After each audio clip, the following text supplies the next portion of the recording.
اسرائیل د پاکستان فیلډ مارشل جنرل عاصم منیر د قتل پلان تیار کړو د اسرائیل چې کومه ایجنسی د خفیه ایجنسی موساد هغه د پلان تیار کړو خو په دې باندې بیا د پاکستان چې کومه آی اس آی دغه په خبر شو او اسرائیل ته یو غټه دھمکی ورکا د دې خبرې انکشافات چا کړي ډیټیل سره په خبره کو او آیا د پاکستان فیلډ مارشل جنرل عاصم منیر د ختمولو پلان دا موساد تیارول شي کنه په دې هم ډیټیل سره خبره کو ریسنټلی تاسو له معلومه ده د ایران او د امریکا چې کم مذاکرات شي په هغه باندې دسخط په سویزرلند کې کېدو چې سویزرلند لا د پاکستان نا جنرل عاصم منیر او شهباز شریف هم تلو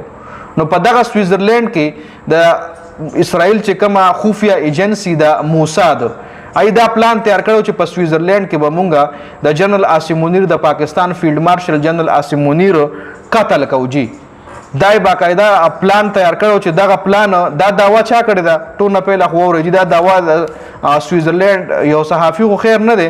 ماریو نوفل ورلویل کیږي ماریو نوفل دا داوا غ په یو انټرویو کې کړی دا ماریو نوفل یو بزنسمن دی ایلون مسک سره هم د ډیره غټه ملګرتیا ده او ایلون مسک په وجه باندې د یو ډیره غټ هایپ ملاو شوی دی دغه خلک پیژنې نو ماریو نوفل ایلون مسک سره په ناسته پاسته باندې د ډیر غټ پہچان جوړ شوی په میډیا باندې نو ریسنټلی د داوا کړی دا چې موساد د پاکستان د چې کوم فیلډ مارشل د جنرل عاصم منیر دغه پلان جوړ کړو خو بیا وای په عین موقع باندې آی اس آی ته پته ولګیدا او د پاکستان طرف آی اس آی اسرائیل ته وی که شر تاسو داسې وکړ نو بیا به مونږه د اسرائیل ملک د صفای هستی نه میټاو کو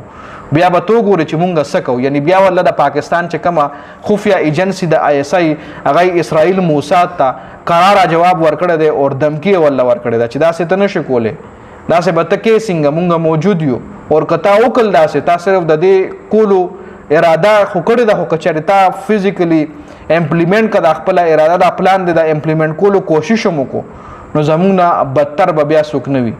دا جواب چې کم دی دا ولا آی اس آی ورکړه اوس دا خبر چې کم دی ماریو نوفل لیک کړی دی ماریو نوفل د دې خبرې داوا کړی دا اوس تاسو وایي چې دی کې حقیقت څومره ده ځکه ډېر د پاکستان صحافیان دا خبره کوي چې د اسرائیل چې کم پلانو د موساد هغه دومره زر د پاکستان آی اس آی ته څنګه پته ولګېده لکه دومره زر چې یلته پلان جوړ کو دلته دغه پته ولګېده نو دا پلان هغه یې په غنټه کې جوړ نکو دا پلان هغه ډېر مخکې نه جوړولو ځکه تقریبا